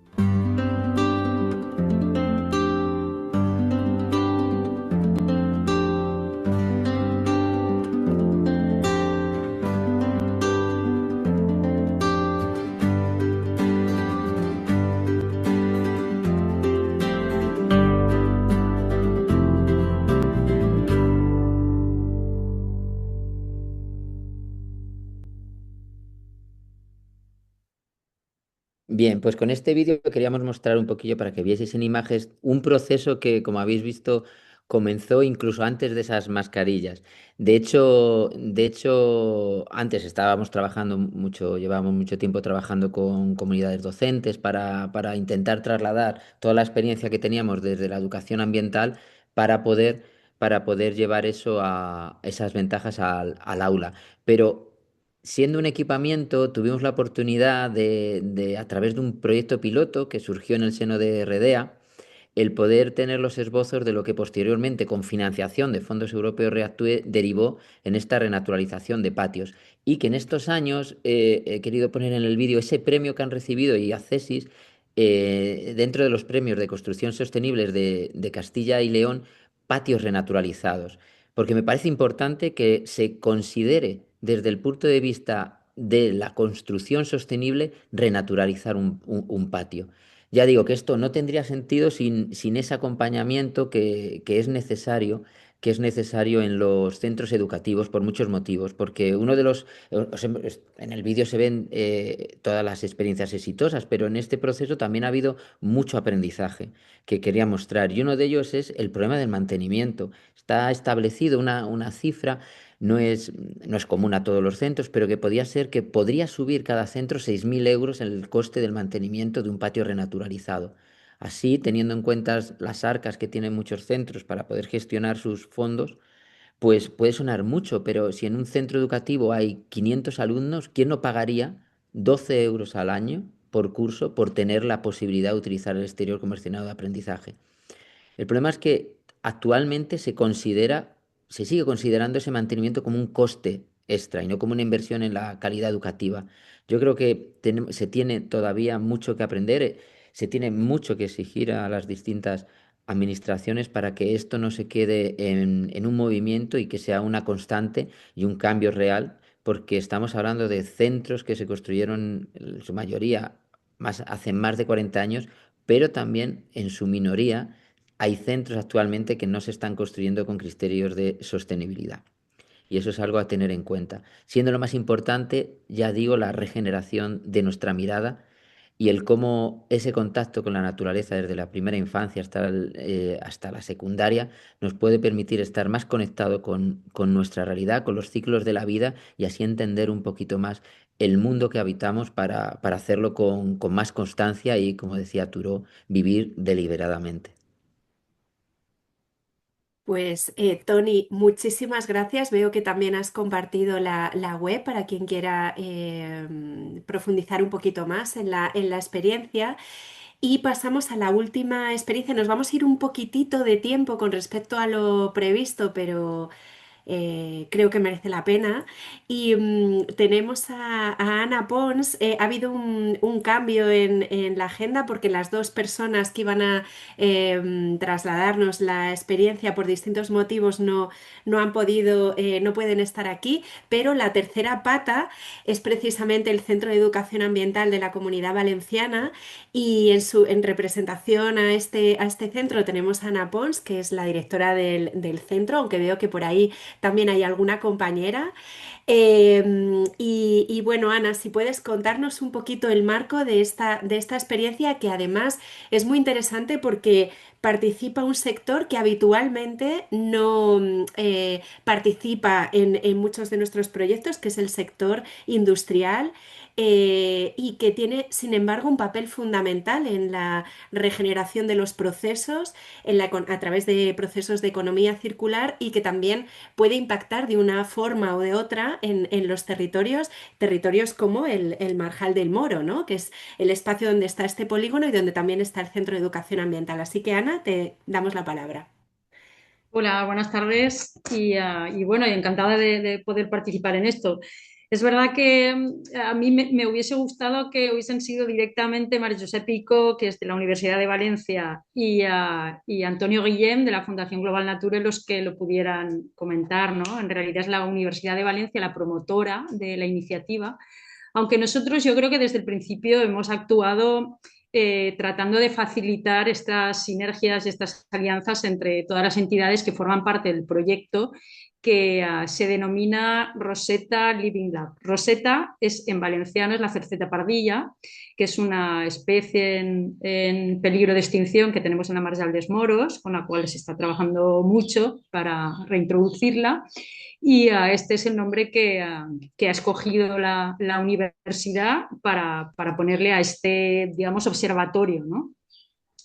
Bueno, los que conocéis dónde está el Centro de Educación Ambiental y estamos en un contexto geográfico, territorial, mejor dicho, especialmente complejo porque estamos en un espacio natural protegido, que es la zona húmeda de la Marjal dels Moros. No somos un parque natural, pero es un espacio de la Red Natura 2000.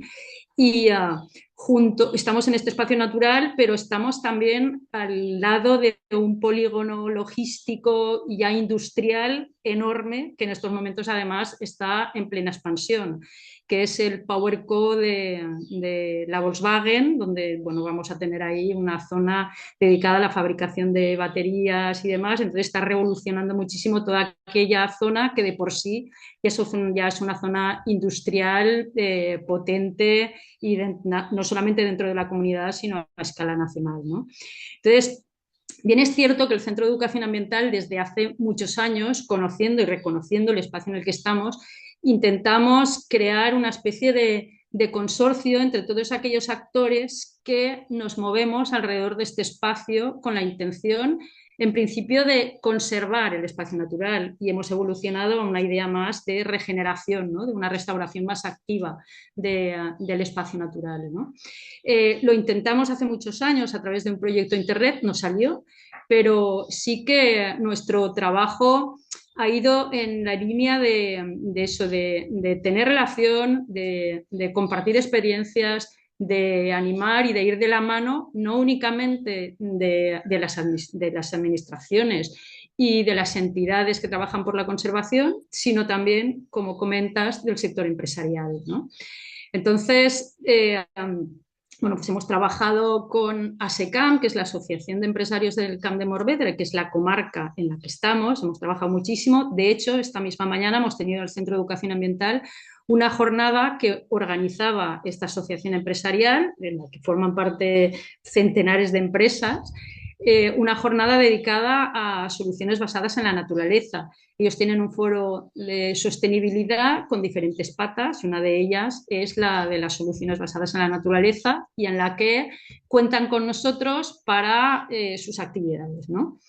Concretamente, esta del Living Lab que ha promovido la universidad, lo que ha pretendido ha sido, digamos, trabajar a través de 4 pilares, ¿no? Por una parte, la academia, las universidades; por otra parte, las administraciones; por otra parte, el sector empresarial y la sociedad civil.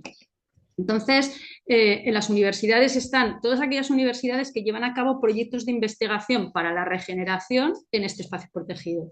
Entonces, ¿qué ocurría antes? Pues que las universidades presentaban sus proyectos live y a veces no se conocía y no se sabía qué proyectos se estaban llevando a cabo y cuáles habían sido las conclusiones de proyectos anteriores. Obviamente, si eran de la misma materia, sí, pero si no eran exactamente trabajando en la misma materia, eso no ocurría. Con este observatorio, lo que se pretende es poner en común todas estas iniciativas que se desarrollan en este espacio protegido, cuyo interés tiene que ver con la regeneración. Entonces, hay proyectos, por ejemplo, que tienen que ver con la restauración de hábitats, reintroducción de algunas especies, otros como el proyecto Soteria, que tiene que ver con temas relacionados con los seguros, con el cambio climático y los seguros. Sabéis, además, últimamente hemos tenido fenómenos meteorológicos extremos que nos han llevado a situaciones verdaderamente dramáticas, y a imaginar todo lo que los seguros han tenido que poner para poder para que las familias y las actividades afectadas se pudieran recuperar. Entonces, bueno, pues el mundo de los seguros está preocupado con estos temas, y también en este caso pues hay un proyecto en el que participan diferentes entidades que está estudiando estas cuestiones.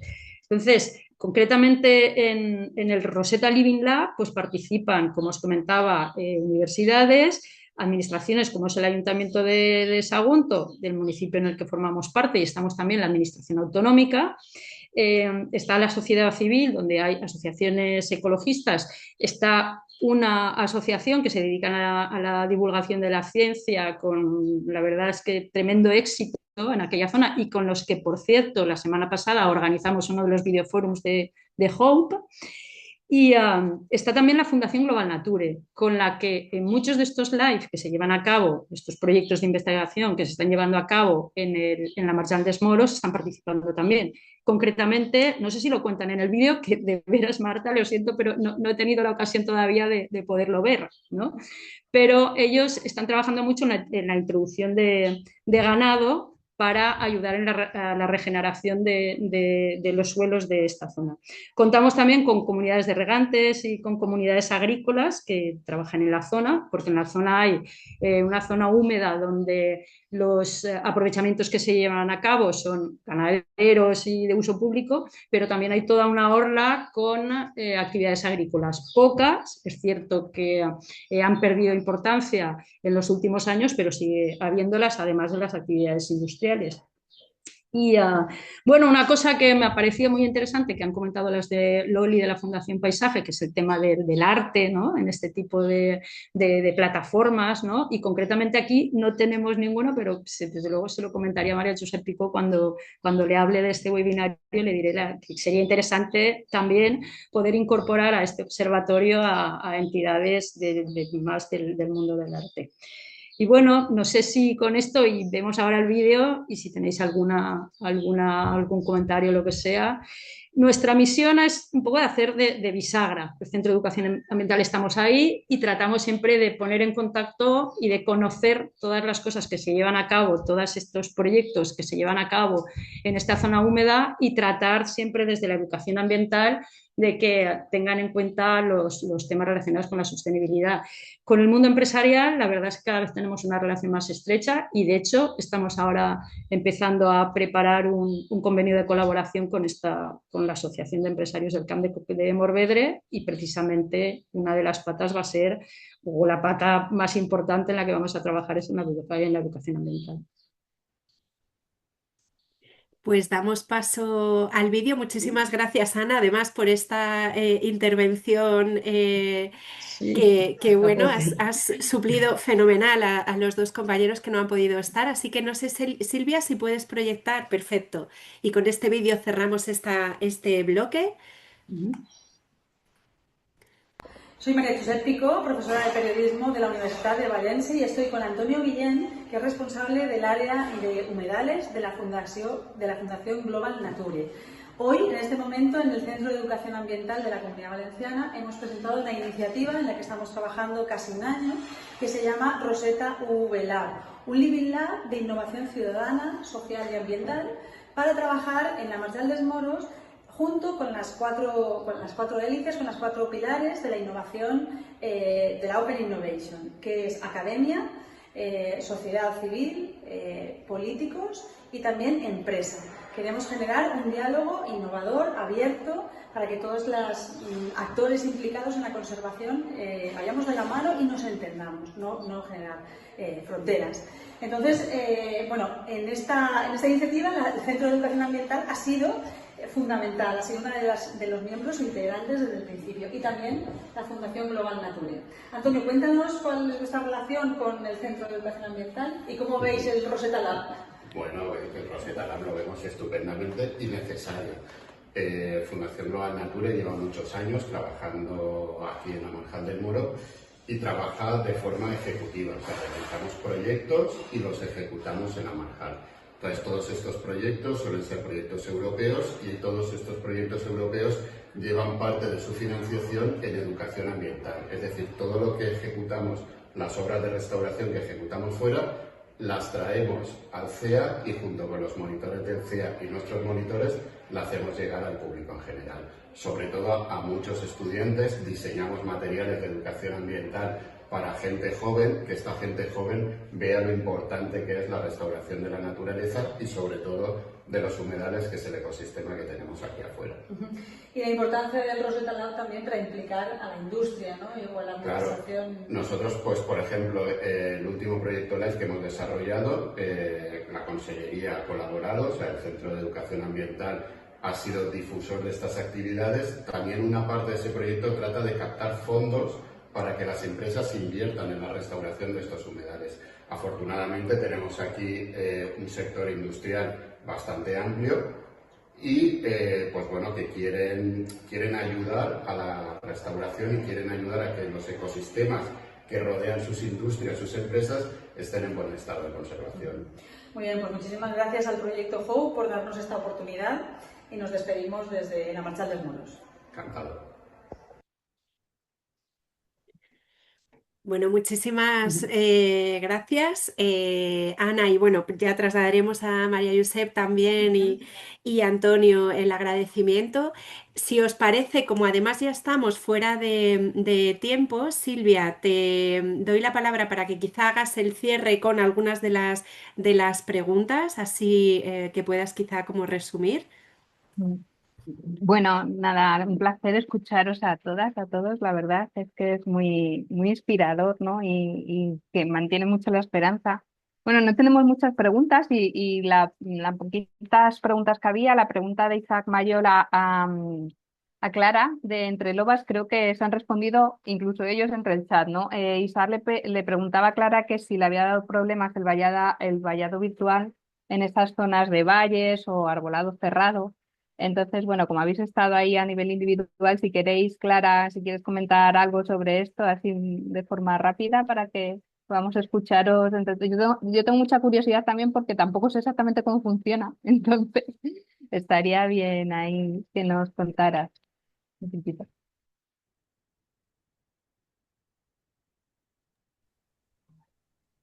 Sí, bueno, cuento así un poco rápido. Lo de los vallados virtuales es una aplicación que tú tienes en tu teléfono, entonces es como muy intuitiva, puedes dibujar en pantalla, tú tienes como el Google Maps de tu zona y entonces puedes dibujar en pantalla, son nodos, entonces dibujas un poco el vallado virtual, el vallado donde quieras que vayan a estar los animales. Entonces, lo que sucede es que cada animal tiene un collar, entonces por datos tú envías ese vallado que has creado, que puedes ir modificando cuando quieras, se envía a cada collar de cada animal, entonces se queda grabado.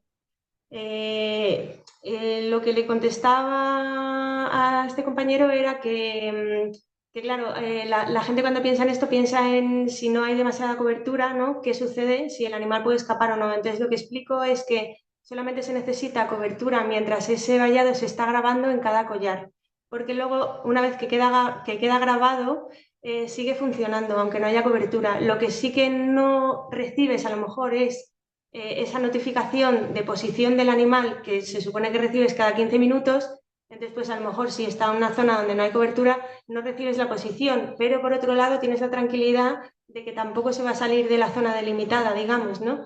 Entonces lo que sucede es que cuando esos animales se aproximan a la zona que es un límite, bueno, esto requiere de un entrenamiento previo para que el animal entienda qué sucede y cómo funciona, pero lo que reciben cuando se aproximan a uno de esos límites es un pitido que va en aumento. Entonces, generalmente el animal ya eso le resulta incómodo y cambia de dirección. Bueno, en caso de que no, de que traspase ese límite, sí que recibe un pulso eléctrico, igual que en los vallados convencionales. Y entonces, bueno, pues rápidamente la aprende, claro, igual que los vallados convencionales. Entonces, bueno, la comodidad de todo esto es que tú puedes, en mi caso, que como os decía, estoy en alta montaña, la comodidad es que no tienes que trasladar material, porque puedes dibujar el vallado virtual donde quieras, lo puedes poner donde quieras. Bueno, tampoco dejamos así residuos en el monte ni impedimos el paso de la fauna silvestre. Entonces, bueno, pues para mí tiene un montón de virtudes y como explicaba Ana antes, también es un poco depende de la zona que trabajes, en la zona, bueno, el manejo que tengas tú en esa zona. Hay proyectos para los que es súper útil como para el mío y hay proyectos en donde no es necesario como el de Ana porque ella maneja mejor con vallado físico.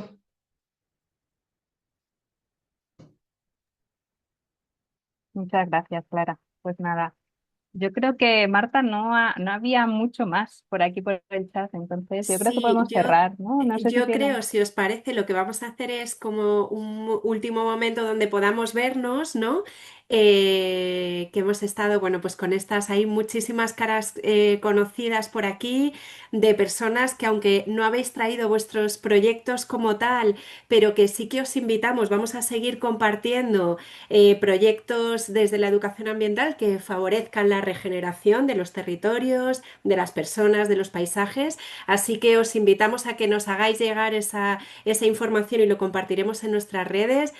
Gracias por compartir, gracias por estar aquí, gracias por el trabajo que estáis haciendo cada uno y cada una de vosotras en vuestros espacios, ¿no?